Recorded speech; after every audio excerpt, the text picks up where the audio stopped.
as you've heard probably already, John Bonanno, who's going to more or less be the standard bearer for Huxley, Aldous. And we have from the other side of the country, out in California, Gordon Comstock, who has been on a couple of times. And not that John hasn't to speak to Huxley, but Gordon's obviously been on a bit more, and he speaks to George Orwell. Now, truthfully, this whole situation, as I look at it and I've thought about it the last couple of days, there's a place for both of these, and maybe you guys are going to figure it out and tell us how this all fits, because I think both warnings are probably either in session right now or soon to be. But before anything else, I want to kick it off with this quote, and John will go to you first, and then to you, Gordon. And this is a quote from William Davies in the New Statesman, August 2005, who we sometimes ask at the dinners and debates of the intelligentsia, was the 20th century's more insightful prophet, Aldous Huxley or George Orwell? Each is best known for his dystopian fantasy, Huxley's Brave New World, Orwell's 1984, and both feared where modern technology might lead for authorities and individuals alike. But while Huxley anticipated a world of empty pleasures and excessive convenience, Orwell predicted ubiquitous surveillance and the eradication of freedom. Who was right? I think there's probably a third choice in there too, but John, go ahead, run with that if you would. Who was right? Well, it depends on how you look at it and where you live. If you live in North Korea, who do you think you would say is right? Orwell. Orwell. If you live in the United States, who would you say is right? I could make an argument for both, but I would tell you because of the pleasure situation, we're just going to use that as a generalism. If we're looking in that sense, we would think of Huxley. A little more Huxley, although with the since George Bush and justification of torture, maybe we're heading more back towards Orwell in this country. But yeah, I think it depends on where you are and what the situation is. But I think the forces of evil, that is totalitarianism, will use any strategy they can to obtain their ends. Although I think some of them probably enjoy the old-fashioned Orwellian system just for fun than they would Huxley's system. Yeah, and it's probably cheaper too. So, but anyway, what do you think, Gordon? Who was right? Who was wrong? Are they both right? They both wrong? Or somewhere in between? Both right, of course. I'm going to side more so with Orwell. I have broken down both of their most famous dystopian novels, 1984 and Brave New World, and I went through them with a pretty fine-tooth comb, I thought, and I came up with what I thought were pretty solid findings of 33 solid, in the case of 1984, 33 that I could identify predictions, or if not predictions, at least identifications of things that would be more so in the future in 1984, 33, and I found 19 in Brave New World. Now, there could be one or two, I think. That could be my margin of error, 2 or 3 each, but I think 33 to 19 is what I came up with. And again, real simple litmus test that I come back to, and I figured this out listening to the Collins brothers and a few others who were touting that Aldous Huxley was the more prophetic, and he definitely was prophetic, definitely. But it comes down to 9/11. That's the litmus test that I've identified. Mm-hmm. If you think that 9/11 was perpetrated by 19 Muslim hijackers, then you're going to think that Aldous Huxley was the more prophetic. If you think, as 1984 predicted, that there are going to be more and more false flag attacks where elements of your own evil government are attacking your own people to foment bloodlust within the populace, then you're going to say, okay, Orwell was the little bit more prophetic. Also, and I do remember when you published that, and I think that's in one of the e-zines, is it not, Gordon? It is, but I've tried opening it a couple of times since then, and I think there's a virus in it because it bugs out my computer each time. All right, well, I'll check it out using John's. No, but 3319, fine, but and everybody understands also that it isn't necessarily what's more numerous, but you could have one that is much more of a killer.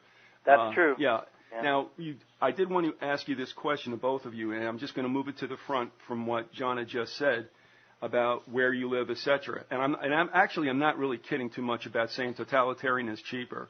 But, you know, if you're going to be into a pleasure dome society, I think you kind of have to have the money for the excesses.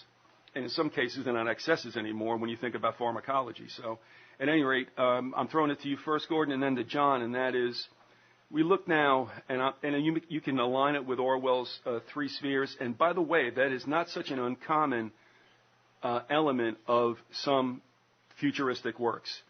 I would even say one of them predates Orwell by almost 40 years. However, we take a look at the United States, United Kingdom amalgamation, which obviously is very true, and we look at Russia and China. All right, so we have three countries. We have what you might call a benign socialism with capitalism in the United States and in the UK. And if you want to throw Canada in, you can. And we have two different versions, I think you could say, of communism. Both leaders, Stalin and Mao, call themselves socialists. But let's get down to what it really is. And therefore, do we look at Russia as being a soft communism, where China now, I think, considers itself, and probably rightly so, as being the more dogmatic, more Stalinist type communist? So there's three spheres there.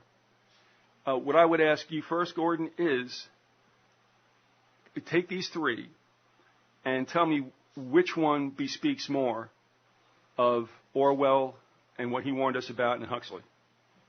You mean the fact that we do see three geopolitical blocks, that's Orwell who predicted that. And I would see, and it's, of course, the first one you identified is Oceania, America, and Canada, and England, and Australia. And then there's Eurasia, which is which is Europe, continental Europe, along with Russia, right, or at least Western Russia. Mm-hmm. And then you have East Asia was the last power block, which was China and the surrounding nations around China. And I would say anything geopolitically, Orwell was the better prophet, but when you get into this predicting science and the scientific things like for example, pharmaceuticals, the rampant pharmaceuticals, Orwell didn't have any feel for the pulse of that. That was all Huxley. Geopolitically, that was Orwell. Okay. Have you closed out your comments? I'll throw it to John then. Yeah, closed. Okay, John. Okay, so we're looking at like China, Russia, United States as like the three elements. Yeah, I also call them laboratories. Yeah, I mean, looking at them, I don't know if you can specifically say any one of them any more reflects an Orwellian or a Huxleyan vision of the totalitarian state. Both Orwell and Huxley presented to us totalitarian states.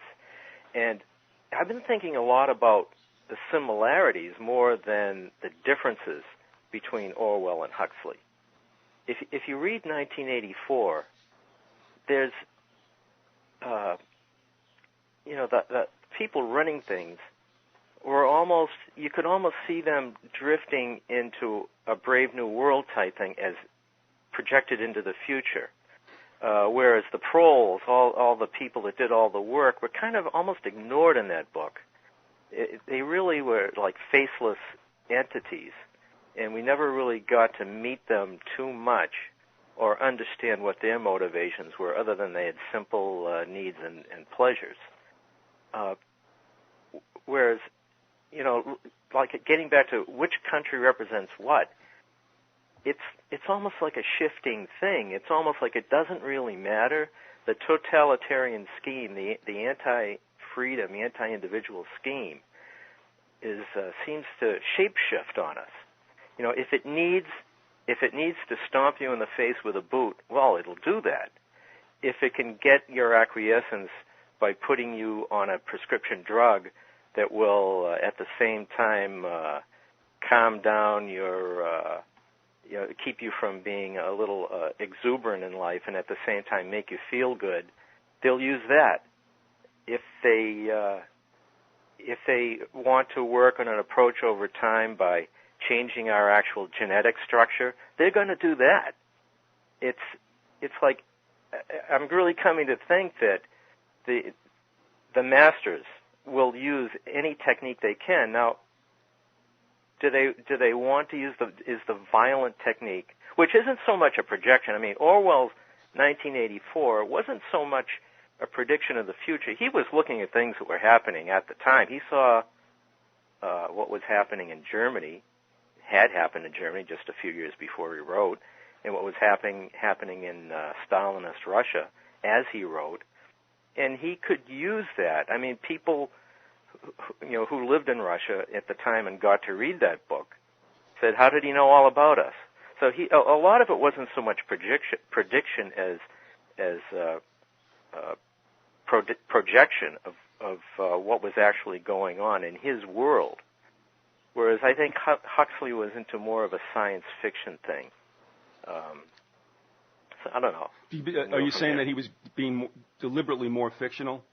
I think Huxley was trying to project into a future more than Orwell. Orwell was just, I think, not just, but I mean, he was observing what was happening contemporaneously in his life, and he was saying, this could get stronger and stronger, because he saw the tendencies in his own England to go to the totalitarian system, which is one of the reasons he ran away to Jura, where he died.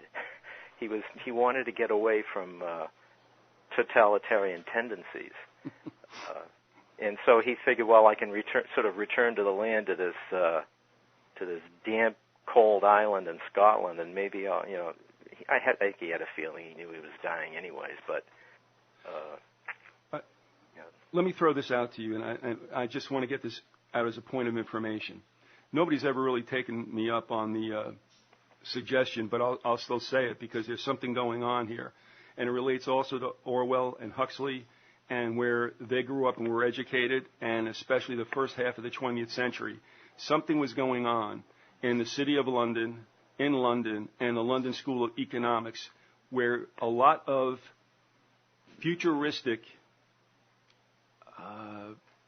prophecies and statements were being made as if the brain trust was there deciding what would be the best future for the world. And I mean, it's the old statement, too, about, it's a white man's burden to rule the world. Now, having said that, what I wanted to remind you folks about, one, is that Robert U. Benson wrote a book called Lord of the World. You can read it online. I would say if you want to get to the nitty-gritty as I'm referring to it, just do a search on America, and you will come up to a section in the book where Robert U. Benson predicts, obviously, a war that is not World War I and not World War II, and he wrote this in 1904 to around there in 1909. He's talking about three spheres, once again, and the one that will threaten Europe would be the Asian Empire, and that it almost would be like a new Mongol invasion, if you will, and the only power that could step in between the salvation of Europe and the westward invasion was the United States. I would really ask people to read that. It's interesting. Benson was an Anglican turned Catholic priest. Brother was a Jesuit. I'll say no more. Also, remember Wells and the time machine. There seems to be something else going on there, too, that I think also refers both to Orwell and Huxley. Because you have, that kind of lotus eater, with that the Eloi, I believe. Eloi, right. Yeah, and then you had the Morlocks. Now, the reason I'm saying this is that as I look around, and of course, being an old geezer now, I'm going to be grumpier than I ever was in my assessment. But I look at young people today, and they actually just seem like pleasure packages that don't really think too much past the ingredients. You got it. And I'm saying, but now I'm wondering how you can get those people actuated into, if you have to, a violent stage most likely meant for war. And here's where I'm going again. I know this is long-winded, but I think there is a method right now to this madness. I remember an exchange that took place, and you might too, John, because we lived during the time it happened. It was either Khrushchev coming over here or it was Gromyko. I can't remember which one. And it may have been the Glassboro, New Jersey visit, not sure. But Khrushchev's statement, let's just say it was he. He said, you Americans are so soft. You got your TVs and your swimming pools and your cars. And whoever was addressing him said, I tell you what, watch what happens when you try to take them away. All right. Now I'm thinking, Orwell and Huxley again, we may be in a Huxleyan medicated, isn't everything beautiful, pleasure me mama society. How do you get them to turn around and get into a war mode? They don't have to think. All they do is react to stimuli. So what I'm thinking about right now is you're going to see a situation where we may pass from this Huxleyan, Brave New World, where's my soma, mama, into an unthinking, insensate body of people willing to fight. And then on the other, and that would also lead you through rabid nationalism. And on the other side, after the ashes have all fallen and the dust is cleared, we'll find ourselves in Orwell's world. Now, I know I said a lot about that, and John, I'm going to give it to you first and Gordon second. If that elicited any kind of response from you, no matter what it was, would you share that with us? Just don't say no. Okay. That was a lot. I'm trying to... I know. Okay. The thing about Khrushchev and when the exchange. Anecdote, the exchange where, they're going to fight to keep all this stuff, it harkens back to a quote from Napoleon, who said, a man will fight harder for his interests than for his rights. Okay. And it's almost the same thing, and your interests are all your crap. Now, but on the other hand, is all this crap, is it the kids today might want to fight for that, but has all this crap and all this sitting around in virtual reality, has it enervated these kids so much that they can't fight? Has it softened them so much that they're unable to fight? We're in a situation where we have a cadre of people who do go fight in these wars. They go back and deploy over and over again, sometimes as much as 7 or 8 times. Some men and women have been in the Middle East fighting on various wars, and most people have no clue. They have no experience with it, and so I really, if they're intending that the United States be a source of soldiers for some future conflagration, well, they're going to have to make things bad here, I think, first, before they'll get enough. I mean, right now we're sort of scraping by with with a certain small percentage of Americans that are going to fight these wars, and we're going to need a lot more if there's going to be a giant worldwide conflagration. So that's why I say maybe that's why the American economy is being worn down. Maybe that's why we're being impoverished here to prepare us for that. I don't know. Just speculation. Are you done? So that's basically what I'm done about that, yeah. All right. What about it, Gordon? What hit you, no matter what, if anything, you extracted from what I said in my screed? Well, it's an interesting focal point to look at the mixture between the predictions or projections of Orwell and Huxley here, because John's right. The vast majority of young people, and I see them every day, work with them, the vast majority are soft and addicted to video games and soft living and eating junk food. And it's like George Carlin noted. Young people nowadays, they got their cell phones that can make flapjacks, so what do they care about protesting anything? All right. On the other hand, and of course that's the Huxley side of it. On the other hand, what we also see, and this is the small cadre of soldiers in America, young budding soldiers that I think John noted. On the other hand, what do you see in our movies nowadays and on television with the History Channel, and now we got the Military Channel, but the History Channel itself will have more shows about not only just warfare but weaponry, shows about specific weaponry. And we see in our movies now a lot more violent and belligerently nationalistic movies. You know, Black Hawk Down and on and on. There's a lot more of those. You didn't see those in the 70s when I was a boy. I remember. Gordon, I don't watch the military channel, but I was visiting a friend who's really into it, so he said, you got to watch this. So we're watching it, and I'm realizing this is pure propaganda. Yes. I felt like I was back in Nazi Germany. I mean, this is just glorifying the military. I mean, there's nothing, I was in the military myself, but I was amazed at the how they were glorifying our efforts in the Middle East, like Afghanistan, like everything is going hunky-dory and wonderful and the people are all on our side and we just need to get rid of these nasty Talibans and we're making a lot of progress. And I'm thinking, this is totally a mirror image of reality. And also, Gordon, I found an interesting thing about Orwell. You were talking about how we're being screwed up by junk food. Orwell said one of the reasons I read it in a short essay by V.S. Pritchett. He told him when he talked to him that he said Orwell hated industrial capitalism because it fed its people so badly on ersatz food and it demoralized them so much they could not cook. Yeah. I got that.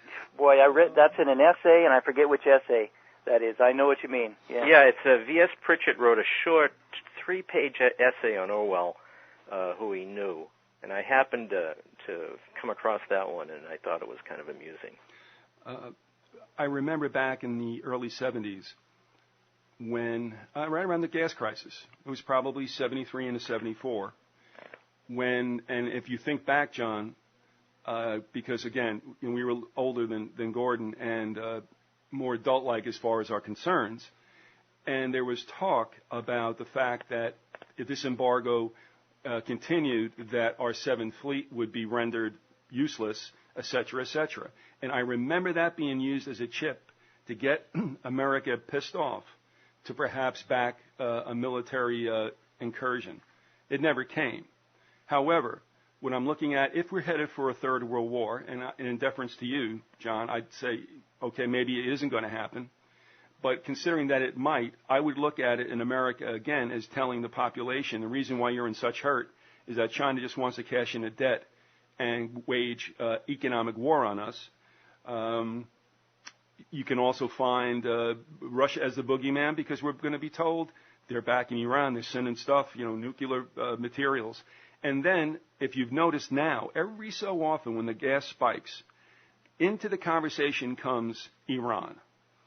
And I'm looking at this now. We're going to be 40 years down the road from the first time around, and I look at it as people being actuated in the United States once again, because guess what, folks? All this stuff is not going to happen for you economically. China's trashing us. Gas is like $7 a gallon because of those damn old Iranians. I'm looking at that. Now, how do you sell a war in Russia and China? In China, it's like they just have to say, listen, we have to crush decadence. And I'm pretty sure they're going to use us as the poster boy, and I can see an army salivating to give us the ass kicking they think we deserve. With Russia, I think it's just the fact that if the United States is on the chessboard, which that means it would, then we don't want them around. So you could even just look at that as plain imperialism, which they're, I'm sure, upset about now because of our presence in certain republics that flank Russia. So I think... Yeah, right. Russia is mainly concerned because they feel that we're hanging out in what they consider to be their sphere of influence. Yeah, and I think this is where we can look at this old bit about totalitarianism versus, sybaritical lifestyle pleasures and such. You can use both situations to actuate populations for a war. But let's say there's not going to be one. And now we're going to go back to the questions I'm throwing at you both. And this one I'll give to you first, Gordon. Let's say we don't have a world war. Maybe we'll have some kind of cataclysm, but let's say there's no third world war. When you look at Huxley's vision, when you look at Orwell's vision, could one of these two be a precursor to the other if civilizations are now on the path to decline? Would one of the visions give way to the other? That may seem a little enigmatic, but if you can work with that, go ahead, Gordon. Boy. Yeah, I know. It's a little out there. I admit. There's either going to be another world war, or else I can't see how there won't be. But if there's not, then there would be a continuation for a long time, I would say, of the endless and multifarious small skirmishes all around the world. Perpetual war for perpetual peace, as Orwell said.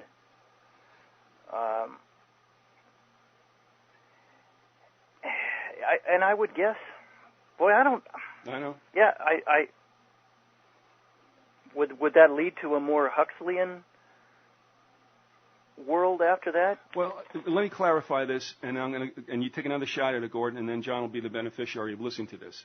It seems to me that the way that it could work, and this is what I had in mind when I asked the question. I hope I didn't make it more subjective than it came out. But let's put it this way. If you want to cock somebody in the head, do you walk into the room part of the way, one hand behind your back with a hammer and say, "Come here, kid"? Maybe not. Or you show them the hammer and say, "Come here, kid."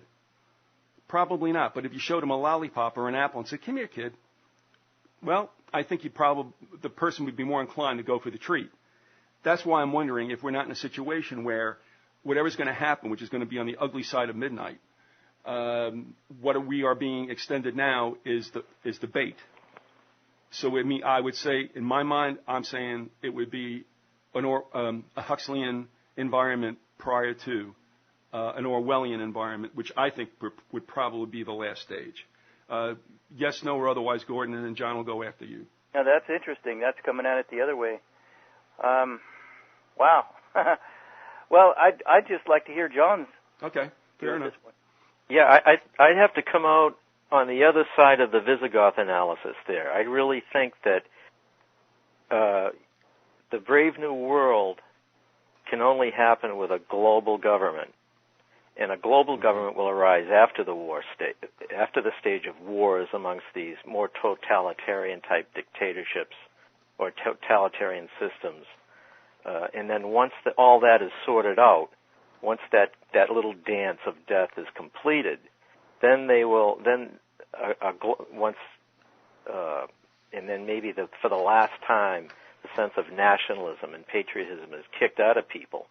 Then a global government could be instituted, which would then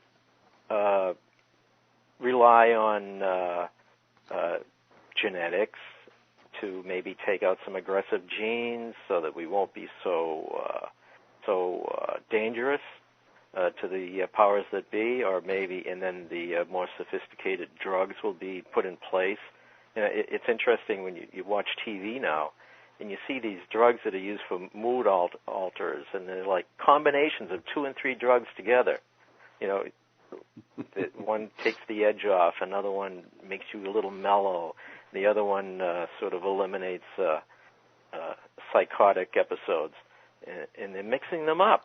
That's what I always imagined the soma to be, and it would just sort of smooth everybody out, and then we're in the Brave New World, and where everyone gets along. And the thing about Huxley is, you know, Huxley, as I found out, as he was writing the book Brave New World, he had to add to it. When he finished it, he was appalled because he realized that he might like that world himself too much.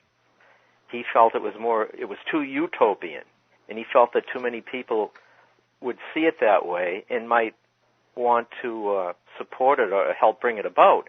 So he actually set about making that world he created worse. He rewrote parts and he added parts to do that, and he was amazed. He said that's why he always felt that his world was the one that ultimately would prevail, because it was ultimately more pleasant. Because let's face it, Huxley, he enjoyed the finer things in life. You know, he enjoyed an Epicurean lifestyle. Mm-hmm. He enjoyed women, and he saw this world, which was probably a projection right from his own brain, where all women were available, and sex was a pastime that didn't, have any repercussions. The amusements, the touchy-feely movies, which was as we head into a future with the holodeck experience probably coming within a couple of decades. There it is. So I forget where I was going with that, but I'll just leave it at that. I think ultimately the Brave New World would logically come after the totalitarian state, because I don't think once you had the Brave New World, unless you see the leaders as being so evil they enjoy the boot in the face, they enjoy the torture, that they'd rather have a society like that. That might be the case, because there are people that can only be called evil that will enjoy torturing you. They will enjoy stomping your face down. They will enjoy keeping you in a cell, and they will enjoy executing you. Okay. So maybe that's the case. I don't know. What about this? And this is something I've thought about as well, as far as the outcomes, probably long after we're dead. And I think back to Wells, and that is, we've heard so much about depopulation and how the elites, when they finally get to the point where they're running the show, maybe we've had depopulation through, I'm not saying this is going to happen, but this is their vision, that the war has decimated populations. You could also do it with a pandemic. If you look at World War I, you had the fight, you had the war first and then the pandemic later to pick off the weak who had been rendered either physically or otherwise impaired, and you want to get them out of the genetic system. If that's the case, then take a look at Wells. Do you keep the Eloi around who, as both Huxley and Orwell would say, have to be plied with drugs or whatever to make their miserable existence worth living, if that's correct? I mean, at least enduring. All right, so where I'm going with this is, if you're going to have depopulation, if the elites only want enough around to do the wet work, then I can see a situation where, as you had said, John, that now we're into Huxleyan situation, because these guys got to do really crummy stuff. And so, hey, look, whatever you need to do in your downtime, go ahead and do it, whether it's soma, whether it's sex. Orwell said the same thing, whether it's gin or something. If we're going for a depopulation, keep as few humans around as possible, I would think probably there's no reason for totalitarianism, because there's not enough numbers anywhere of dissenters. And so you just keep them happy while they live their miserable and no doubt short life. I'm going to just ask you to go yay and nay on that, John, and then over to Gordon. Yay. Okay. You did as I asked. Thank you. What about it, Gordon? If we go to a minimum amount of population, as we heard, that's what they want. Do we just keep everybody happy with put the virtual reality helmet on, get screwed 17 times and then come back when you're done? Yes, and since we're talking about depopulation, if I could take an opportunity to ask John a question, and this, you could help me out, John, because this is one of the things that always honestly perturbed me about Aldous Huxley, the fact that his brother Julian was head of UNESCO, and sure. UNESCO is one of the leading eugenics sponsors in the world. Aldous Huxley, when it came to eugenics, Huxley said, in theory, it might be a good idea, but he felt that in practice it would be abused. So he was against eugenics. What about? Yeah, okay. Let me throw this out there quickly. What about the grandfather, Thomas? To me, he was probably deeper down that road, and also perhaps more about survival of the fittest than Darwin was. And there seems to be a continuum that used. You have Thomas Huxley, and then you come down to the brothers, Aldous and Julian. Somewhere in the middle, and I don't know who I'm forgetting, whether it was. There had to be a generation in there that ran with Huxley's ideas, Thomas's, and then gave them in a continuum to the two brothers. And I'm wondering, that's Wells, I'm not sure, or if it was Darwin and Galton, I'm not quite sure, although Wells would be in that cohort as well. So what I'm asking you about, when you go back to two more generations before the brothers, are we looking at Thomas, who might have been the most, shall we say, formidable and somewhat sinister personage when it came to a depopulation? I don't know about that. I don't know. I know that they were the Huxley family. Thomas Henry Huxley was called Darwin's bulldog, I believe. Yep. And so they believed in evolution. I tell the truth, I believe in evolution too. I think it makes sense. As that's my anthropology degree speaking, and I have studied it. I think it's real. Maybe sure, there are holes in the theory, but I think finding an error in theory doesn't disprove the theory. It just means you found an error in the theory. But I also feel that evolution is probably directed by the higher power. That's what I believe. I don't think evolution. I think evolution is the system that God has instituted to develop life on the planet. So I don't feel it's a brutish survival of the fittest thing. I think it's directed. I think man, for all of his flaws and faults and problems, is a very interesting thing. And I don't think we arrived here by accident. So that's just my opinion. The danger may be in how it's used, like anything that Americans, great, that's just Freudian, that human beings are given. You can use it for good, you can use it for ill, or you can take it and run with it for a very saturnine end. With regard to what they were thinking about, and I'm only going to state this now, and I'm going to move into something with regard to the Fabians. If you go to Galton.org and you click on, there's something there. I'm doing this cold, okay? I got my screen up, and I'm not going to mess with it right now. Go to Galton.org. You can click on like quarterlies or conferences. There was one, I think, in 1904. Just click on that, and you will see Galton is there and Wells is there with a couple others. I think even Russell is there. The reason I say it is because there are some shocking statements made. Galton seems to be the softer one who says, listen, selective breeding, that's where it's at. Wells, I would say the tenor of the moment that I got from what Wells spoke about, and there's a transcript for all this, he almost like he bitch slapped Galton and said, slay the hindmost, that's what you do. And then you got Russell, and this is what brings us into the Fabians, because and you're going to give us your take on it, John, and also Gordon.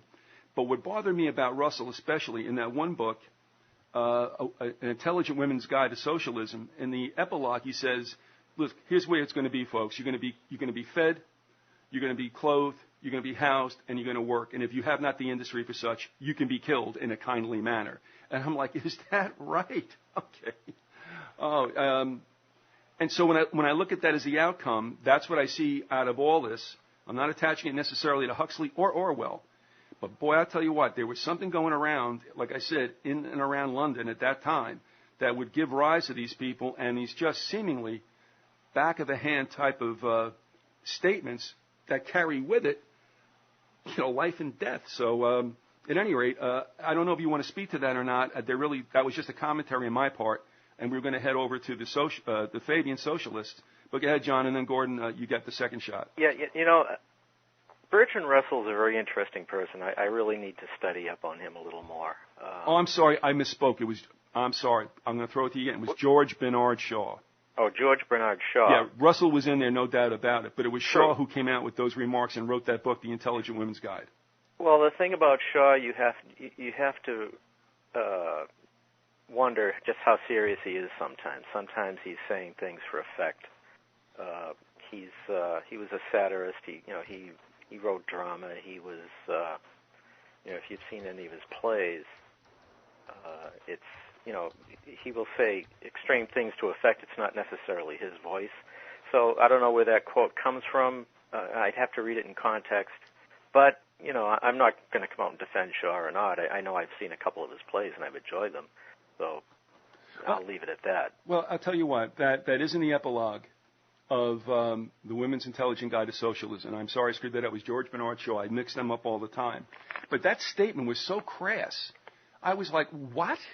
It is crass. It's almost to the point where I think maybe it's like he's just... Shock value? He's just trying to be satirical. Maybe he's trying to mock someone else with the statement. But I'm not sure. I'll have to see it. I'll have to look it up. Gordon, hold on a second. Just hold on to your thought. I want to tell everybody, since I went ahead and did it. You go to golden.org, you click on eugenics, and let's see. At any rate, you click on eugenics, and then you'll get to the meeting, the conference, in which all statements were transcribed in this particular quarterly. And I'm sorry I interrupt you, but Gordon, go ahead with that.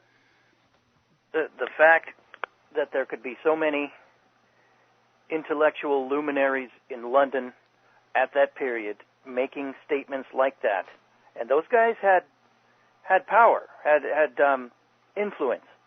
The fact that there could be so many of them and making such statements and actually believing such things, it gives further corroboration to what I believe and have read in a few sources, that those people, those Fabians who believed such things and made such statements, they were the real target of the satire in 1984. Orwell broke with the Fabians. He got a whiff of what they were about, and he no longer wanted any part of it. John, you and I have exchanged emails with regard to the Fabians. Right. And I think what you were telling me was that you didn't necessarily think that what they had in mind for the running of the world was the nicest thing, but that it would be effective. And I may have gotten that wrong. Thing about the Fabians is,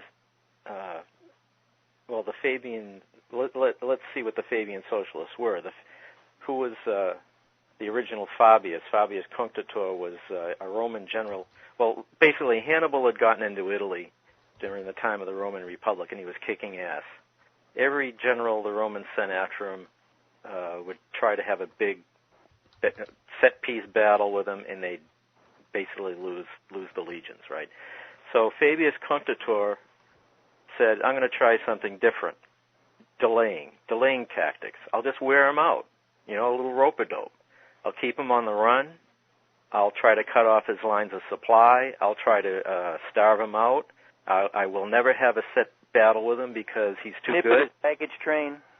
And basically just use time.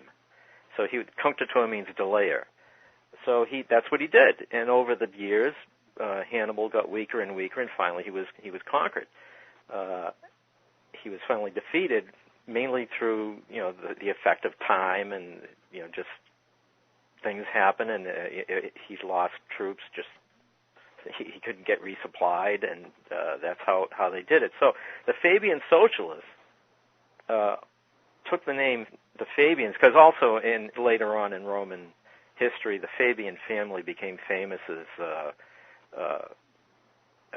those who catered to the mob and to the average person. They were patricians themselves, but they would use the mob and try to do things for them to get power for themselves, and not that there's anything wrong with that, but so the Fabians were known as almost socialists as far as you could go in ancient Rome, bread and circuses and things like that, and getting more political representation for the average person rather than just the patricians.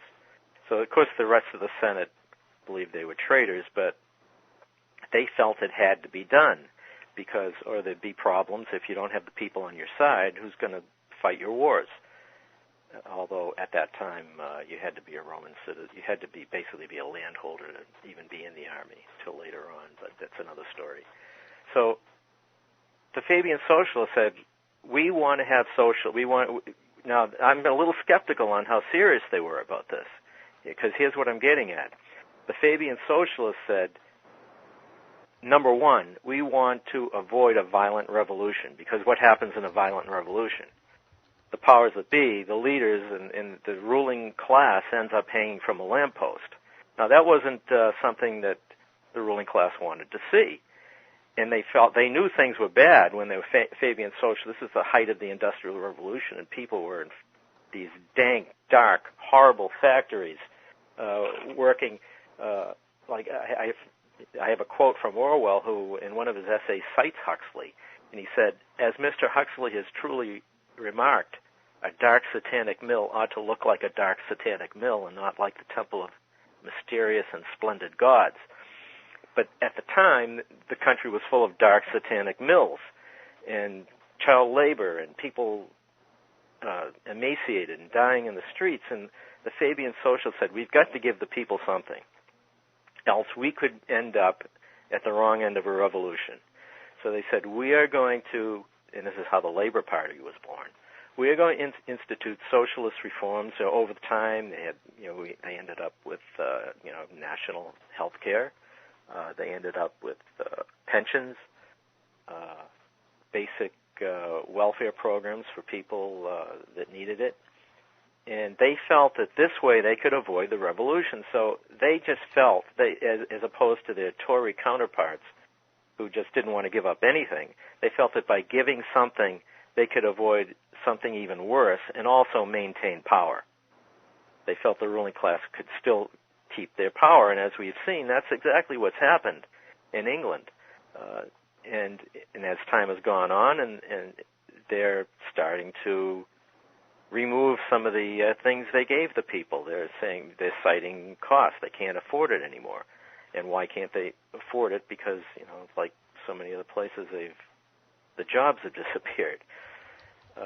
So that's what the Fabian socialists were about. They just felt that they wanted to avoid a violent revolution by throwing a few bones to the people, and in the end, the bones could be withdrawn once the people were used to a certain way of life. And now that we have a system with more better techniques of social control, maybe they don't need to give up so much. Maybe they feel now they have, like you think we have cameras in this country. In England, every street corner has a camera. You can't walk around without being on a camera somewhere. So it's pretty hard to have a violent revolution these days in jolly old England. So, things are changing back maybe. And so that's what the Fabian socialists were about. Gordon, any comments?